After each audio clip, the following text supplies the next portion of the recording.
नमस्कार, स्वागत है आप सभी का हमारे इस खास कार्यक्रम कोरोना पे नजर पे। मैं हूं आपके साथ आरेंद्र। हिंदुस्तान लगातार इस युद्ध में लगा हुआ है, जहां पे इस वायरस के खिलाफ एक युद्ध छिड़ा हुआ है। हर एक व्यक्ति अपने अपने हिस्से का एक योगदान दे रहा है। सरकारें लगी हुई हैं, केंद्र की सरकार हो चाहे राज्य सरकार हो, लेकिन उसके बावजूद भी ये स्थिति अभी बनी हुई है, क्योंकि इससे लड़ने के लिए हमको लगातार अपनी सक्रियता को बनाए रखना पड़ेगा। किस प्रकार से आज का दिन भर रहा है, इस पूरी खबर को लेकर इस पर कराएंगे विस्तार से हम आपको रूबरू। लेकिन सबसे पहले इस वक्त की कोरोना की जो स्थिति है उस पर हम नजर डालते हैं। आखिर देश में इस वक्त क्या कुल मामले हैं। अगर कुल सक्रिय मामलों की संख्या की बात की जाए तो 12,289 सक्रिय मामले हैं। अभी तक कुल ठीक हो चुके मरीजों की संख्या देश भर की बात की जाए तो 2014 ये संख्या है। तो वहीं अगर कोरोना से मौत के आंकड़े की बात की जाए तो ये 488 तक हो चुका है, जबकि कुल मामलों की बात की जाए तो 14,792 मामले अभी तक हिंदुस्तान में आ चुके हैं। लेकिन राहत वाली खबर यही है कि 2014 लोग इससे ठीक भी हो चुके। कम से कम ये थोड़ी राहत देती नजर आती है। आइए देखते हैं क्या है देश भर की कोरोना से जुड़ी हुई आज की बड़ी हेडलाइंस। पिछले 14 दिनों के भीतर 23 राज्यों के 45 जिलों में कोरोना वायरस का कोई मामला नहीं आया सामने। उपचार के बाद ठीक होने की दर भारत में 13.85%, देश में 29.8% मामले तबलीगी जमात से जुड़े हुए। भारत में कोरोना वायरस के कुल मामले हुए 14,792। कोविड-19 से 488 लोगों की हुई मौत। 2014 लोग हुए हैं अभी तक स्वस्थ। मुंबई में नौसेना के बेस पर 21 नौसेना कर्मियों के कोरोना वायरस की हुई पुष्टि। कोरोना से भारत में मरने वालों की दर 3.3%। Rapid testing kit, rapid antibodies test के इस्तेमाल की जारी की गई नई गाइडलाइन।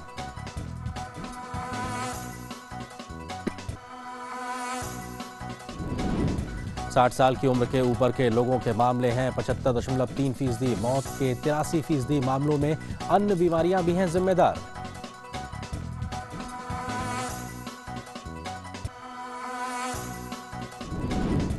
देश में कोविड-19 की स्थिति का जायजा लेने के लिए हुई मंत्री समूह की बैठक। लोगों को राहत पहुंचाने के लिए विभिन्न मंत्रालयों की भूमिका और उनकी समस्याओं को दूर करने के मुद्दे पर हुई विस्तार से चर्चा। श्रम मंत्री संतोष गंगवार ने राज्यों को कर्मचारियों की शिकायतें दूर करने के लिए नोडल अधिकारी नियुक्त करने की दी सलाह। अधिकारियों को मंत्रालय के 20 नियंत्रण कक्षों से समन्वय स्थापित करने को कहा। एमएसएमई सेक्टर को सरकार की राहत। पिछले 10 दिनों के भीतर 5,204 करोड़ के आयकर का हुआ भुगतान। सरकार की मदद से एमएसएमई को व्यापारिक गतिविधियां चलाने में दी जाएगी मदद।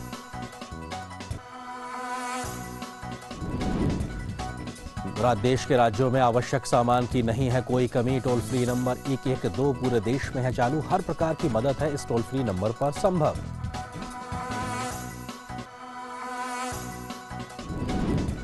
देश में मौजूद विदेशियों का वीजा 3 मई तक बढ़ाया गया। केंद्र सरकार राज्यों के साथ मिलकर लॉकडाउन के गाइडलाइंस का पालन करने का उठा रही है हर संभव कदम।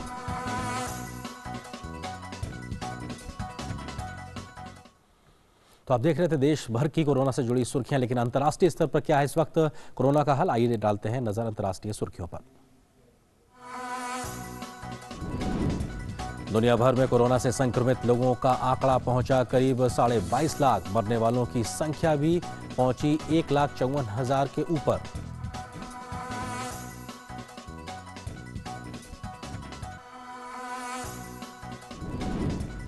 कोविड-19 का कोई स्थायी इलाज न होने के बाद भी दुनिया भर में करीब 6 लाख लोगों से ज्यादा लोग हुए ठीक। अस्पताल से छुट्टी लेकर पहुंच चुके हैं घर।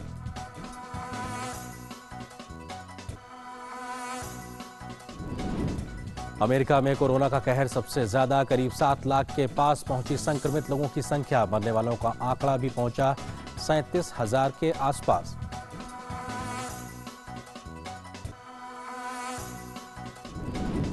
स्पेन में भी नहीं थम रहा कोरोना का संक्रमण। 1,90,000 के पास पहुंचा संक्रमितों की संख्या। 20,000 के करीब लोगों की हो चुकी है मौत।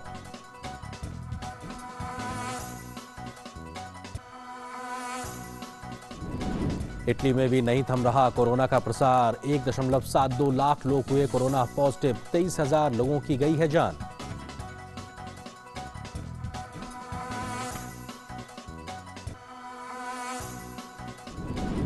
फ्रांस में कोरोना की चपेट में आए करीब 1.5 लाख लोग। 18,700 लोग फ्रांस में अभी तक गंवा चुके हैं कोरोना की वजह से। जान।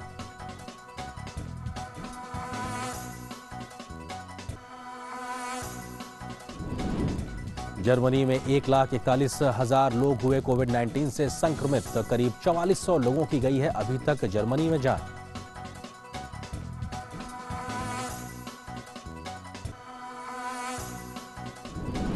यूके में भी 1,10,000 लोग से ज्यादा लोग हुए अभी तक कोरोना से संक्रमित। करीब 15,000 लोगों की जा चुकी है वहां पर जान।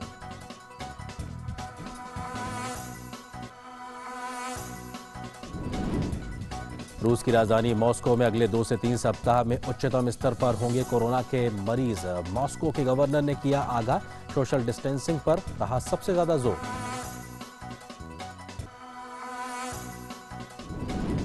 ब्रिटेन में अगले 3 सप्ताह के लिए बढ़ाया गया लॉकडाउन। देरी से फैसला लेने पर ब्रिटेन में सरकार की हो रही है आलोचना। कोरोना से सबसे ज्यादा प्रभावित है यूरोपीय देश।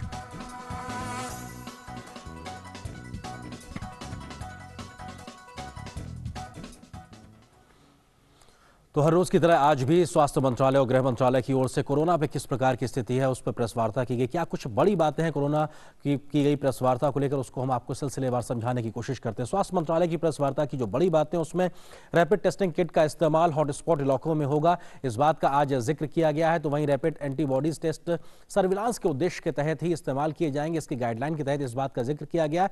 टेस्टिंग के लिए नई प्रकार की गाइडलाइन जारी की गई है, किस प्रकार से और किस तरीके से टेस्टिंग होनी है उसका जिक्र साफ तौर पर किया गया। और एक बात यह भी निकल के आई कि 60 साल की उम्र के ऊपर के लोगों के जो देश भर में मामले हैं वो लगभग 75% से ज्यादा है, यानी कि अधिक उम्र के लोग ज्यादा इस प्रकार से समस्या से ग्रसित हैं। भारत में कोरोना के मरने वालों का जो आंकड़ा है या कहा जाए मृत्यु दर है वो लगभग 3.3% है। ये अपने आप में आज एक बात निकल के आई। तो वहीं 83% मौत के मामलों में न सिर्फ कोरोना बल्कि अन्य बीमारियां भी जिम्मेदार हैं, जिसमें खासतौर से बुजुर्गों की, चाहे वो हाइपरटेंशन की बात हो, चाहे डायबिटीज की बात हो, इस प्रकार की बीमारियों के बारे में साफ तौर पे बात निकल के आई। एक महत्वपूर्ण चीज की 23 राज्यों के 45 जिलों में पिछले 14 दिनों से कोई भी नया मामला नहीं आया, जबकि इन जिलों में पहले मामले आ चुके थे, यानी कि लॉकडाउन का फायदा होता दिखाई पड़ रहा है। और 13.85 लोग कोरोना से अभी तक हिंदुस्तान में ठीक हो चुके हैं। ये दर है हिंदुस्तान में बीमारी से ठीक होने वाले लोगों की। देश में कुल मामलों का लगभग 30% मामले तबलीगी जमात से संबंधित है, यानी देश भर में जो मामले हैं उनका करीब 30% महज इस इवेंट से जुड़ा हुआ है।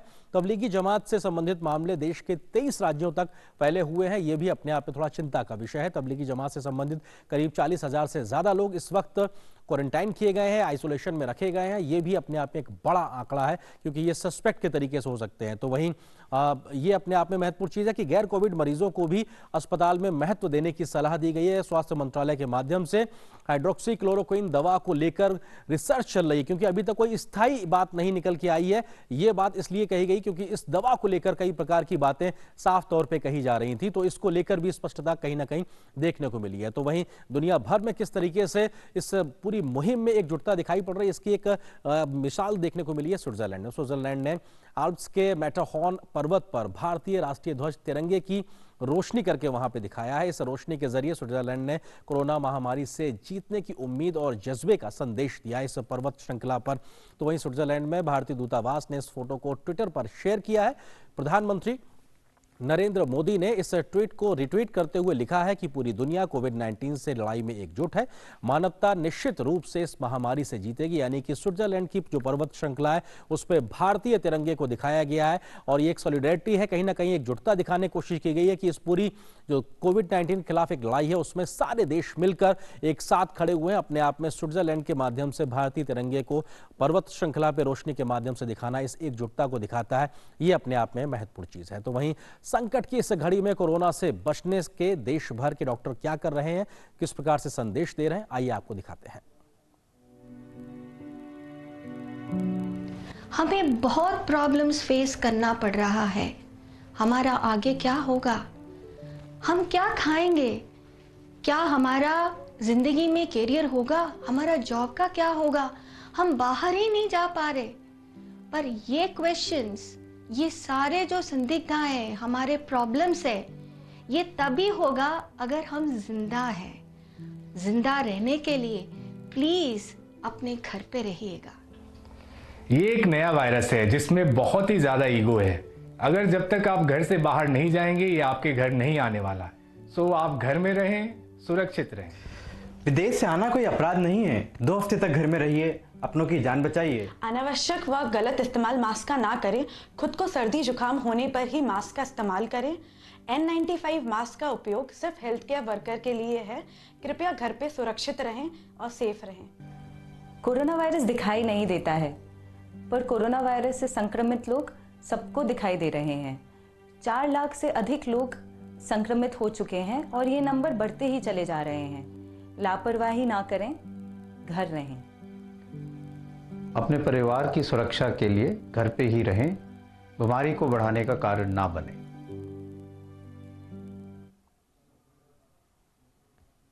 आज विश्व धरोहर दिवस है। अपने आप में ये दिन को भी दुनिया भर में इस तरह से देखा जा रहा है। हिंदुस्तान में भी ये कोशिश की गई है कि जो कोरोना वॉरियर्स हैं उनका जो एक तरीके से संकल्प है देश में लड़ने को लेकर, उसमें एक तरीके से किस तरीके से उनको सॉलिडेरिटी दिखाई जाए, इस पर कहीं ना कहीं कोशिश की जा रही है। और देश की राजधानी दिल्ली में कई जगहों पर आज जो धरोहर वाली स्मारकें हैं उन पर रोशनी की गई है। लाल किला दिल्ली का हो या पुराना किला हो, वहां पर रोशनी की गई है। आइए हम आपको वो तस्वीरें दिखाते हैं किस प्रकार से ये रोशनी की गई है। और आप देख रहे हैं कि लाल किले की तस्वीर और पुराना किले की जो तस्वीरें साफ तौर पे दिखाई पड़ रही है, रोशनी से जगमगाया हुआ है। और ये एक तरीके से धन्यवाद दिया जा रहा है कोरोना वॉरियर्स को, खासतौर से जो हमारे जो डॉक्टर्स हैं, जो मेडिकल स्टाफ है, उसके अलावा जो सफाई कर्मी हैं। विश्व धरोहर दिवस के मौके पर उनको एक तरीके से धन्यवाद दिया जा रहा है। लाल किले से इस वक्त हमारे सहयोगी सुधीर यादव मौजूद हैं, तो पुराना किला से हमारे साथ में राजेश राज मौजूद हैं।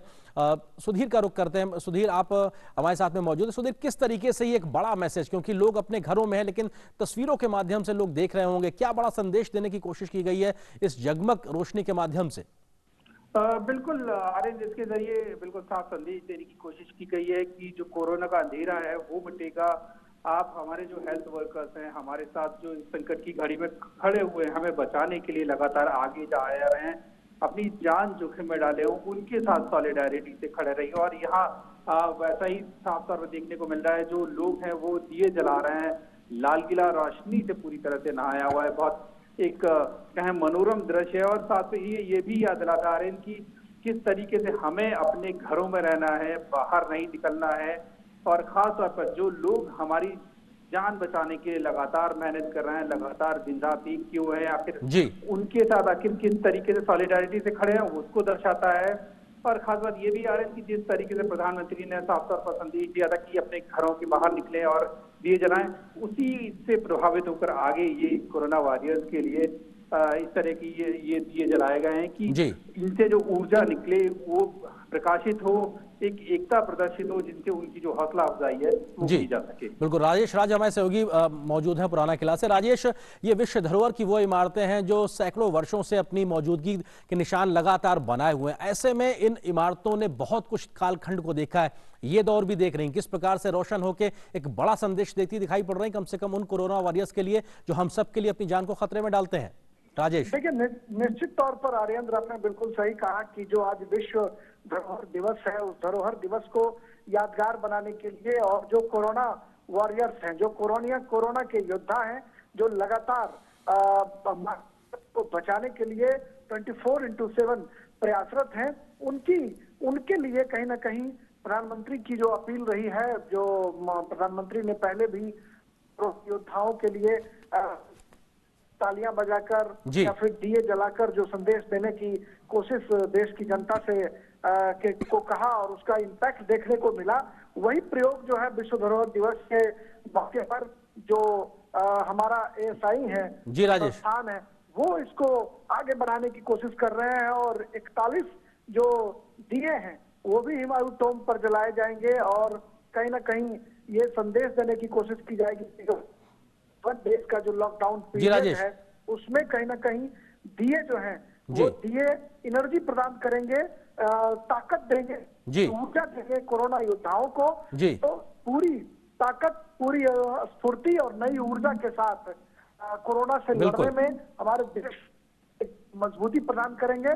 तो यही एक बड़ा संदेश हम कह सकते हैं आर्यन। बिल्कुल एक बड़ा संदेश राजेश, साफ तौर पे आप जो बात कह रहे हैं कि कोरोना योद्धाओं के लिए इन रोशन जगमग दीपों से यही कि इस अंधकार से हम निकलेंगे और ये रोशनी हमारी जिंदगी में निकल के आएगा। बहुत बहुत शुक्रिया राजेश, आपका भी, सुधीर आपका भी हमारे साथ में जुड़ने के लिए। ये जगमग तस्वीरें इस बात का गवाह है, कहीं ना कहीं हिंदुस्तान इस लड़ाई से निकल के बाहर आएगा और दुनिया के लिए एक मिसाल भी दिखाएगा। लेकिन किस तरीके से कोरोना के खिलाफ लड़ाई में प्रधानमंत्री नरेंद्र मोदी के आह्वान पर एक के बाद पूरा एक देश खड़ा हुआ नजर आ रहा है। इस कड़ी में करुणा नाम का संगठन भी आगे आया है। क्या है ये संगठन, कैसे ये काम कर रहा है, ये आपको सिलसिलेवार विस्तार से समझाने की कोशिश करते हैं और दिखाते हैं कि आखिर किस तरीके से ये लगातार काम कर रहा है। कोरोना से लोगों को मिल रही है मदद, ये अपने आप में हम तस्वीरों के माध्यम से अगर हम समझाने की कोशिश करें किस तरीके से ये साफ तौर पे दिखाई पड़ रहा है।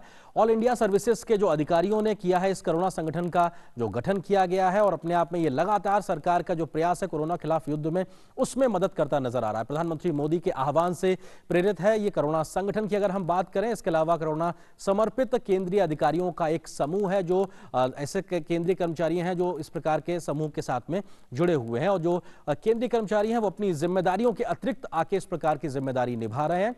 अपनी सरकारी जिम्मेदारियों के अतिरिक्त अधिकारी दे रहे हैं सहयोग इस कोरोना संगठन के माध्यम से इस कोरोना के खिलाफ इस पूरी लड़ाई में। ये अपने आप में एक बड़ी एक पहल के तौर पे देखा जा सकता है।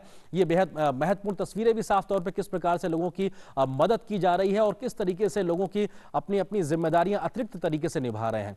लोगों को राशन हो, दवा हो जैसी आवश्यक और जरूरी सुविधाएं पहुंचाने में लगातार मदद की जा रही है। तो वहीं 29 तरह की ऑल इंडिया सर्विसेज के 117 अधिकारी अभी तक इसमें शामिल हो चुके हैं और ये आंकड़ा लगातार बढ़ता भी जा रहा है। केंद्र और राज्य सरकारों के सहयोग करना ही इस संस्था का उद्देश्य है और इसके तहत वो लगातार कोशिश ये कर रहे हैं कि किस तरीके से लोगों की मदद की जाए। तकनीक का भी इस्तेमाल करके कोरोना लगातार काम कर रहा है। जो गवर्नमेंट की जो तमाम ऑनलाइन पोर्टल्स हैं उनके माध्यम से कहां पे कोई एक गैप हो सकता है उसको ध्यान रखते हुए ये कोशिश की जा रही है इसके माध्यम से उसको फिलअप करने के लिए से कोरोना के लोग ब्लॉक स्तर और जिला स्तर पर भी राज्य स्तर पर लगातार काम कर रहे हैं और वॉलंटियर्स के माध्यम से हर एक गैप को देखा जा रहा है और कोशिश की जा रही है कि आखिर उस गैप को कैसे दूर किया जाए। कोरोना के साथ उद्योग जगत और सिविल सोसाइटी के लोग भी आगे आए हैं, वो भी जुड़ के इस तरीके से यहां पर काम करते नजर आ रहे हैं। तो वहीं जमीनी अनुभव के आधार पर बनाए गए हैं 8 पॉलिसी पेपर्स अभी तक और वो सरकार को सौंपे गए कि आखिर किस तरीके से इसको और बेहतर तरीके से काम कर सकते हैं। कोरोना का फोकस 5 क्षेत्रों में खासतौर पर है और ये 5 क्षेत्र कौन से हैं उसमें हम आपको बताते हैं कि वो खाद्य पदार्थों की उपलब्धता हो, दवा की उपलब्धता हो, लॉजिस्टिक्स हो, ऑपरेशन सपोर्ट और तकनीकी सहयोग, इन सब 5 क्षेत्रों में सबसे ज्यादा फोकस करके ये काम कर रहे हैं। केंद्र और राज्य सरकार की मशीनरी को मिल रहा है कोरोना के माध्यम से लगातार पूरा एक सपोर्ट और ये सपोर्ट लगातार दिया जा रहा है। तो वहीं सभी राज्यों के सुदूर इलाकों तक कोरोना के माध्यम से काम को किया जा रहा है। ये अपने आप में दर्शाता है कि सुदूर इलाकों तक भी कहीं ना कहीं कोई व्यक्ति मुश्किल में ना रहे, उसकी कोई समस्या ना रहे, उस लिहाज से यहाँ पे लगातार काम किया जा रहा है। तो एक तरीके से ऑल इंडिया सर्विसेज के ऐसे 117 अधिकारी इन्होंने एक संगठन बनाया, उस संगठन के माध्यम से ये कोशिश की जा रही है कि कोई भी व्यक्ति कहीं अगर मजबूरी में है तो उस तक साधन मुहैया कराए जाए। उस दिशा में सरकार के साथ कदम ताल करता हुआ ये संगठन भी। तो वहीं कोरोना को लेकर देश भर में वन्य उद्यानों में जानवरों को सुरक्षित रखने के लिए भी कई प्रकार के एहतियात बरते जा रहे हैं। ऐसे में कानपुर का जो प्राणी उद्यान है वहां का जायजा लिया हमारे संवाददाता संतोष चौधरी ने।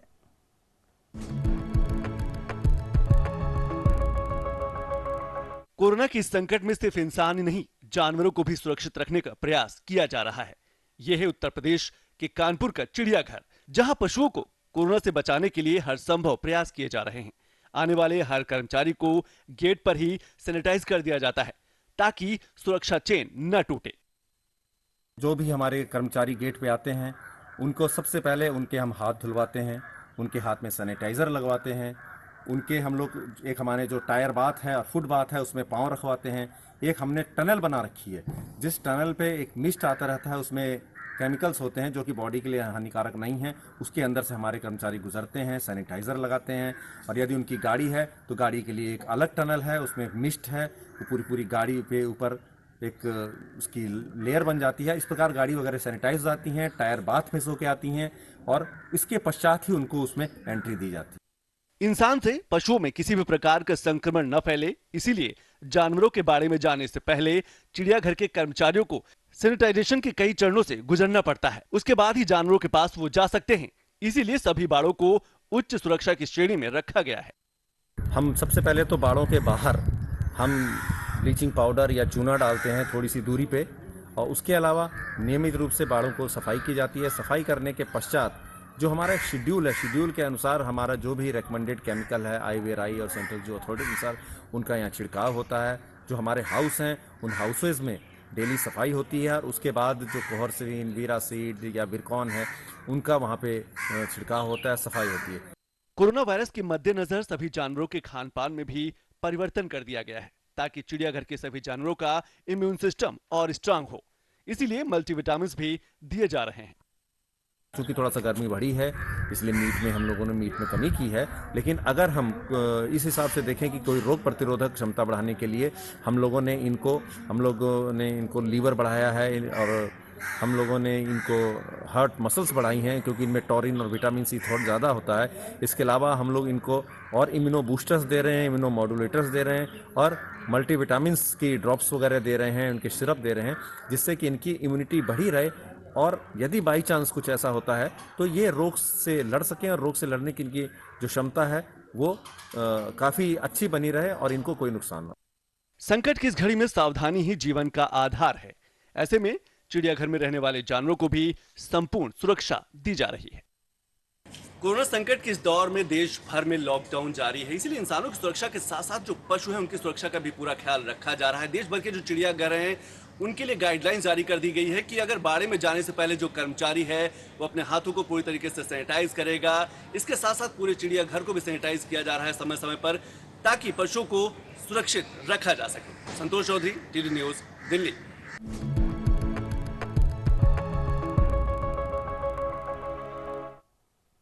और संकट की इस घड़ी में जरूरत है कि मदद के लिए लोग आगे आते रहें। ऐसे बहुत से लोग हैं जो जरूरतमंदों तक राशन और खाना पहुंचा रहे हैं। कैसे, देखिए रिपोर्ट।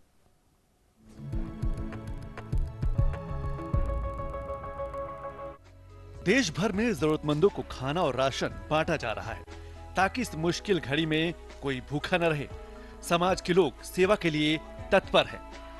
समाज के जागरूक लोग घर घर जाकर जरूरतमंदों को राशन पहुंचा रहे हैं। सूखा राशन उन लोगों तक पहुंचाया जा रहा है जो दिहाड़ी मजदूर हैं और अब लॉकडाउन को लेकर घर में हैं। लोगों की मदद का यह सिलसिला जिले से निकलकर गांव तक पहुंच चुका है, क्योंकि गांव में दिहाड़ी मजदूर, खेतीहर मजदूर अधिक हैं। इसीलिए ये सुनिश्चित किया जा रहा है कि गांव में भी कोई भूखा न रहे। गांव में भी सोशल डिस्टेंसिंग पर खासा ध्यान दिया जाता है। बात उत्तर प्रदेश के आर्थिक शहर कानपुर की करें तो ऐसे में यहाँ फैक्ट्रियों में काम करने वाले लोग अधिक हैं। इसीलिए ये सुनिश्चित किया जा रहा है कि परिवार के सदस्यों के हिसाब से एक सप्ताह का राशन पहुंचा दिया जाए और जो लोग सड़क पर ही रहते हैं उन्हें बना हुआ खाना वितरित किया जाए। यहाँ भी समाज के मददगार लोग सामने आए हैं और भूखों को खाना और परिवार को राशन दे रहे हैं। इस समय सबकी जिम्मेदारी बनती है, हर यहाँ के रहने वाले की जिम्मेदारी बनती है इस काम को करे और अपने परिवार की, अपने लोगों की सहायता में अपने आप को समर्पित करे। यहाँ पर भी किसी भी जिसको जरूरत है, जरूरतमंद व्यक्ति को जहाँ पर भी वो रहता है कानपुर नगर में, कानपुर दक्षिण में, वहाँ पर उसको पहुँचाने का काम हमारे कार्यकर्ता, हमारे लोग और हम सब मिलकर करें। 3 मई तक लॉकडाउन है, इसीलिए ये जरूरी है कि हम सब मिलकर उन लोगों की मदद करें जिनका आधार रोज कमाना, रोज खाना था। ये संकट की घड़ी है, ऐसे में हाथ छोड़े पर साथ नहीं। संतोष चौधरी की रिपोर्ट, DD न्यूज।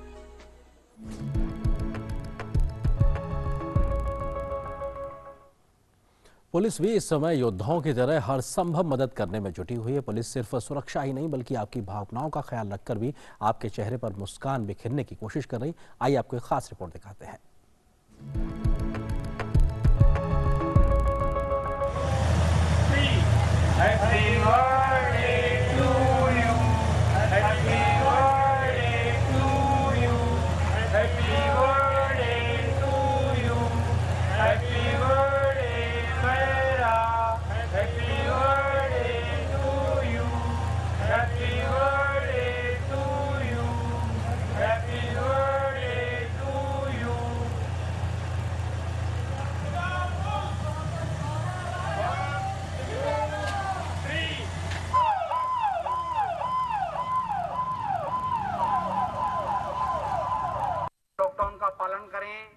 कोई भी व्यक्ति घर से बाहर ना निकले। यदि कोई व्यक्ति घर से बाहर निकलेगा तो संक्रमित हो जाएगा। उपचार नहीं मिलने पर उसे मेरे साथ यमलोक जाना होगा। हम हैं यम, यम है हम।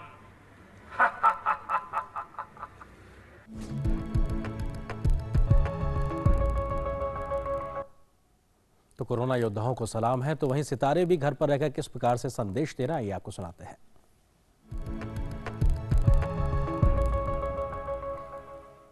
लॉकडाउन, ऑफिस जाना बंद, रेस्टोरेंट जाना बंद, मॉल जाना बंद, सिनेमा जाना बंद, सब कुछ बंद और हम अपने घर में बंद। अब तो घर में ही रहना है, घर से ही काम करना है, अपना कोई लंबा ट्रैवल टाइम ना कहीं आना जाना। यही तो वक्त है अपनों के साथ टाइम बिताने का। फैमिली के साथ टीवी पर पिक्चर देख लीजिए, सिनेमा का मजा आ जाएगा। कुछ स्पेशल साथ मिलकर पका लीजिए, रेस्टोरेंट का मजा आ जाएगा। चाय की चुस्की में गपशप, हंसी मजाक, मॉल का मजा आ जाएगा। और ऑफिस तो चल ही रहा है अपने घर से, तो अपने ही घर में लॉकडाउन कैसा? ये तो अपनों के साथ बिताए वो हसीन पल है जो हम सपने में ही सोचा करते थे।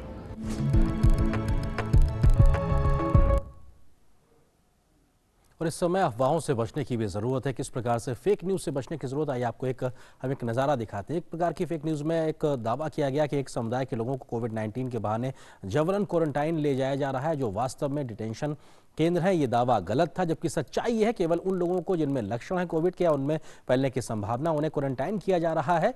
मनगढ़ंत वीडियो और अफवाहों पर विश्वास ना करें। ये पीआईबी की फैक्ट चेक टीम है, उसने इस बात को स्पष्ट किया है कि ये जो खबर की गई थी या दावा किया गया था, ये पूरी तरीके से गलत था। सच्चाई सिर्फ इतनी है, जिन लोगों में कोरोना के संक्रमण होते हैं या वो संभावित हो सकते हैं, उनको सिर्फ क्वारंटाइन या फिर आइसोलेशन में ले जाया जाता है, जो कि हर एक व्यक्ति के साथ किया जा रहा है। इसमें कहीं भी जातीय धार्मिक तौर पर भेदभाव नहीं हो रहा है। तो इसी संदेश के साथ कि आप घरों पर रहें, सुरक्षित रहें, तभी हम कोरोना के खिलाफ इस युद्ध को जीत पाएंगे।